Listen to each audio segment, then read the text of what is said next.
Cette salle-là, elle a abrité plusieurs réunions ou des décisions importantes pour Dakar et le Sénégal. Et ce bâtiment, c'est un patrimoine mondial classé. Mais, là, moi, empêché, nous avons une conférence de presse. Oui. Mais on a vu la force qui a été utilisée.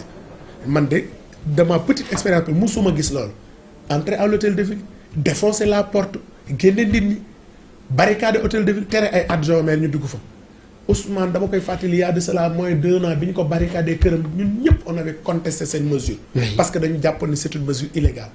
Mais su ma ñëwaatee en moins d'1 an gis ces pratiques yi ma doon xeex dellu si waat j'ai de quoi avoir peur pour ce régime. Très bien. démb ñu ngi gis Barthélémy Dias dafa doon def visite de chantier. waaw dafa programme woon démb. Alors c'est quoi le projet exactement? Non mais le projet il est maire de Dakar. Ah, maire de Dakar. Il est maire de Dakar. ci naka la nekkee maire. Mais ci naka la ko mënatul dem. Mais je voulais de vous dire que cette mesure elle est nulle et non avenue. Oui. Et deuxièmement, même cette mesure là, article bi ñu visé dafa ne il a 10 jours. Il a 10 jours. Oui. Mais attends, c'est-à-dire on ne peut pas vouloir quelque chose et son contraire. Très bien. Il avait projeté de faire ça. Même démb ay ñun bi ñu waxtaanee ak moom ay camarades ay proches collaborateurs on lui a suggéré de surseoir à ça. De continuer la bataille juridique en attendant. Mais non, même le maire de Mermoz Sacré-Cœur qui est président de la commission des finances accompagné de l'adjoint et des équipes municipales dem nañ fa. Mais man dispositif ba ma fa gis man yaakaar woo ma ñaanu ma woon yàlla gisaat lu mel nii. Parce que gis ay forces de l'ordre un peu partout barricader des lieux génne seen matériel mais man bi ñu xeexee ba régime bi jóge fi jàppoon naa ne lu mel nii du ma ko gaaw a gisaat ci Sénégal. Parce que c'est de mauvaises images c'est de mauvais souvenirs yoo xam ni yaakaaruma woon man dinaa ko gaaw a gisaat. Parce que bi ñuy xeex. Bokkoon na ci li ñu doon xeex yu mel nii la ñu bëggatul woon ci réew mi. Très bien. Mais c'est comme si Sénégal ce qu'on fait c'est quoi da ngay def 2 pas en avant 3 pas en arrière 2 pas en avant 3 pas en arrière tu te bats pour des principes tu te bats pour la démocratie mais ku ci falu rek fàtte loolu mais je m'attendais pas à ça de la part de ceux qui nous guident aujourd'hui parce que c'est eux qui ont théorisé la rupture mais si c'est ça la rupture moi je préfère li fi doon am démb bu dee lii mooy rupture. Très bien alors ñu ñëw ci les propos du président Khalifa Sall boobaak léegi ñu ngi naan Khalifa du wax le silence de Khalifa réagir na kàddu yi nga xam ne yëkkati na ko. lan mooy sa jàngat Khalifa wax na la mu war a wax na fa mu war a waxee. oui Khalifa kilifa la et démb ku ko dégg xam ni kilifa moo wax. et c'est un homme xam naa ni déçu. lan la mën a jàngatee ci ay kàddoom parce que il pensait être le dernière victime. jàppoon na ni ginnaaw moom lu mel nii kenn du ko dundati ci maire Dakar. moo tax boo ko dégloo dem da nga xam c'est un homme qui est déçu. mais li ma ci jàngat li ci ëpp solo mooy cet appel qu'il a lancé aux forces vives aux forces citoyennes aux forces politiques. Oui. De faire bloc pour faire face à cette situation. De se mobiliser non pas pour la personne de Barthélémy mais pour Dakar et pour la démocratie sénégalaise. Et je sais que cet appel est entendu par les forces politiques parce que nous sommes en train de nous organiser parce qu'une dictature ne saurait prospérer dans ce pays.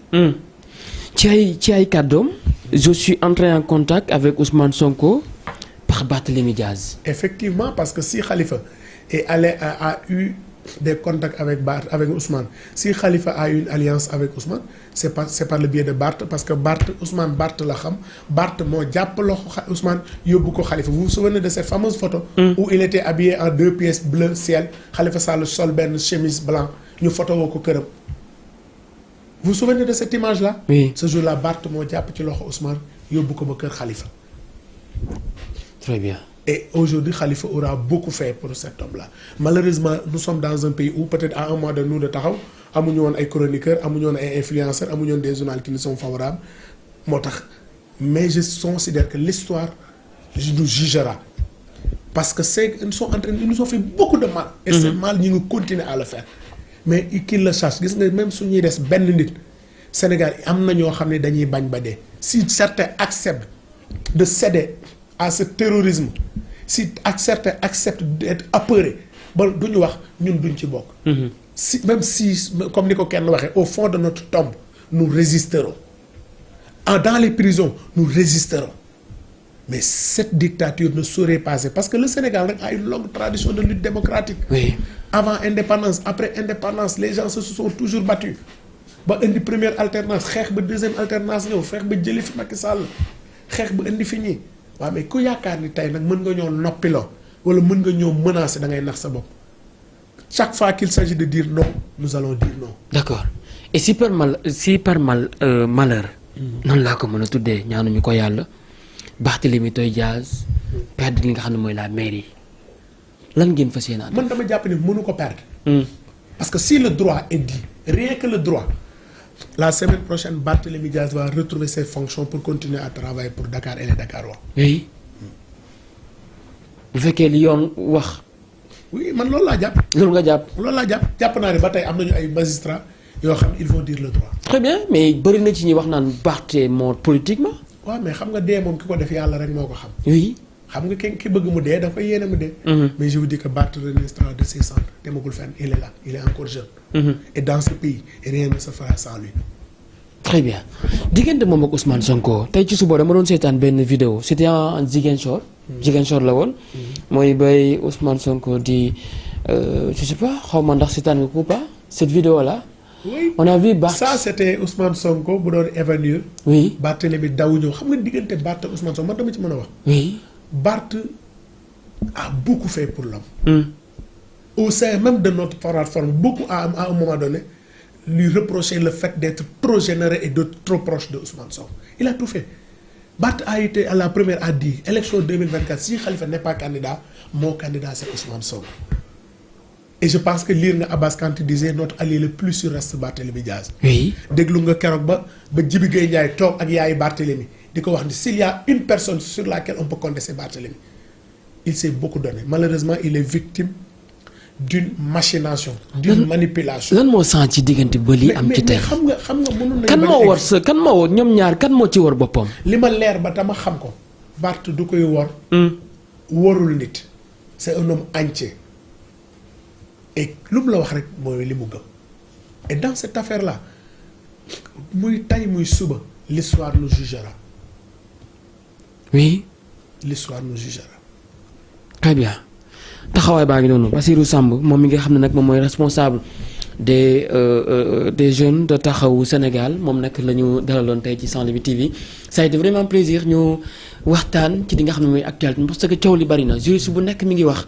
loolu itam je pense que bu ngeen koy dégg ku nekk bu waxee jëmale ci booram. ñu yaakaar ne xam nga réew mi c'est malheureux li fi xew léegi. y a que trois personnes qui parlent.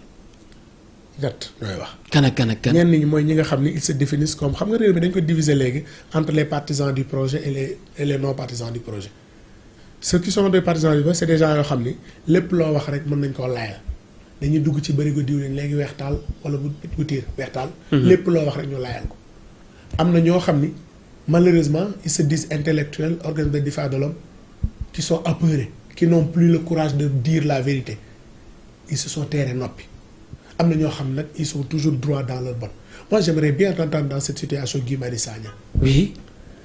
parce que Guy Marius c'est toujours dit défenseur des opprimés et tout le monde se souvient quand il a été chassé de l'administration Barthélémy moo ko jël employé ko à la mairie de Dakar di ko fay j'aimerais bien entendre capitaine Touré qui ont été pris à la mairie de Dakar Barth fayal leen Guy Marius Sagna bëgg naa xam lan la xalaat dans cette situation parce que dans le passé il avait dit que Barth est victime d'une injustice waa tey lu xew dégg ba Guy Marius Sagna wax dans cette affaire. Pourquoi je l'interpelle parce que lui il se dit défenseur des opprimés fu ñu tooñee nit mu daw fa mais dans cette affaire son silence m'inquiète et bëgg naa xam ki ko mayoon liggéey bañ ko dàqee administration bi liggéey boobu la yor ba keroog ni mu nekkee député ca la fay soog a jóge. Guy j'aimerais bien savoir qu'est-ce que tu penses de la situation de Barthélémy Dias à la ville de Dakar qu'est-ce que tu penses de cet acharnement qui ne dit pas son nom de Barthélémy Dias que jadis tu considérais comme ton frère. oui mais Bassirou bëgg naa xam exactement itam le maire Barthélémy Dias ñi mu doon àndal ñëpp majeure partie woon ko ginnaaw ci politique qu'est-ce qui a changé ci diggante bi. waaw non majeure partie xam nga gor moom gor rek lay doon. oui def naa Serigne Babacar Sy moo doon wax ni gor du jàpp bàyyi du xam faq. la vie politique comme dit Khalifa Ababacar Sall c'est un train à chaque gare am ñu wàcc am ñu yéen. Mais il restera toujours des gens dits et loyaux qui, quelle que soit la direction du vent, resteront toujours fidèles. Mais il y a des gens qui peuvent être emportés par le vent. Mais li am solo mooy l'histoire nous jugera et j'insiste là-dessus. Barth ban problème la ak Bilal Diatta maire de Keur Massar. Moi je préfère parler des pépins le centre de dialyse Khalifa Ababacar Sall ngi fii. oui. ah dans ce pays là y a aucune mairie à part état bu ko fi tabax et même état bi yi mu ci tabax dafa naa 2 ou 3 la. lii c'est technique à part bu Diourbel da nga déggagul bu fi maire tabax Grand Dakar barki dem nañ fa c'est Barthélémy Dias qui a fait ça.